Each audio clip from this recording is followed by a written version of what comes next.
بہت ساری بیویاں اپنے شوہر کو کوئی سچ اس لیے نہیں بتاتی کہ گھر میں لڑائی نہ ہو جائے، اور بہت دفعہ میں کچھ ہسبینڈ جو ہوتے ہیں وہ اپنے بیویوں کو سچ نہیں بتاتے کہ گھر میں لڑائی نہ ہو جائے، تو اس وجہ سے بھی وہ ایک دوسرے سے جھوٹ بولتے ہیں، اور ایک جھوٹ کے بعد دوسرا، تیسرا، اور پھر ایک دفعہ میں بہت زیادہ جھوٹ اکٹھے ہو جاتے ہیں۔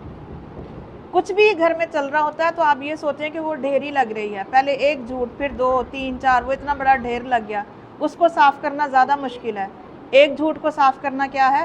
زیادہ آسان ہے۔ اور یہ بات بچوں اور پیرنٹس کے درمیان میں بھی ہے۔ بہت سارے بچے جھوٹ بولتے ہیں کہ میرا ابو مجھے مارے نا، یا میری ماں مجھے ڈانٹے نا، تو وہ ماں اور باپ سے جھوٹ بولتے ہیں۔ وجہ کیا ہے کہ انہیں وہ کانفیڈنس نہیں دیا جاتا۔ اسی طرح ہسبینڈ وائف میں بھی وہ کانفیڈنس نہیں دیا جاتا کہ کوئی بات نہیں، تم نے بولنا مجھ سے سچ ہی، اگر تم سے کوئی غلطی بھی ہو گئی ہے یا کوئی بات ایسی ہے جو آپ مجھ سے کبھی بھی نہ چھپاؤ، تو اس طرح سے گھر میں سچائی جو ہے وہ آئے گی، یسوع مسیح آئیں گے۔ کلام میں ایک جگہ لکھا ہوا ہے کہ گمنڈیاں کو لو نہ جاندہ، نہ چوٹیاں نال رکھدہ یاری، مطلب سمجھ لے کہ جھوٹ بولنے والے کا دوست خدا نہیں ہے۔ ہاللیلویہ۔ ایک جگہ پہ لکھا ہوا ہے کہ مجھے جھوٹ سے نفرت نہیں بلکہ کراہیت ہے، مطلب نفرت سے اوپر والا ایک لیول ہے جو کراہیت ہے۔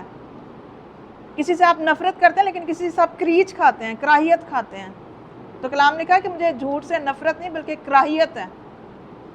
تو آج کلام چاہ رہا ہے کہ جو شخص جو ہے وہ سمجھتا ہے کہ میں نے میری لائف میں ابھی بھی جھوٹی باتیں ہیں، یا میں جھوٹ کو دیکھتی ہوں، جھوٹی چیزوں کو دیکھتی ہوں، جھوٹ گھڑتی ہوں، جھوٹی کہانیاں، جھوٹی جو بھی چیزیں ہیں، اس کو اپنی لائف سے آج نکالنا ہے، کیونکہ ٹروتھ کون ہے؟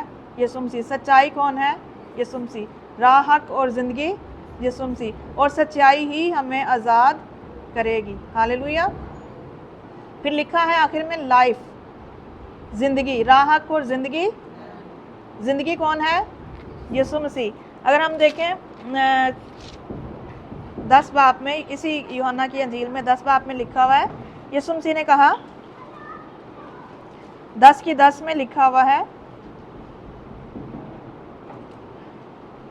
چور نہیں آتا مگر چرانے اور مار ڈالنے اور ہلاک کرنے کو، میں اس لیے آیا کہ وہ زندگی پائیں اور کثرت سے پائیں۔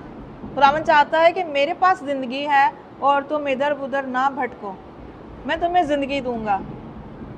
تم نے صحت مند زندگی گزارنی ہے، تم نے بابرکت زندگی گزارنی ہے، تم نے فائنانس سے اچھے فائنانس کے ساتھ زندگی گزارنی ہے، تو کس کے پاس آؤ؟ میرے پاس۔ تمہارے پاس گھر نہیں ہے، میرے پاس آؤ۔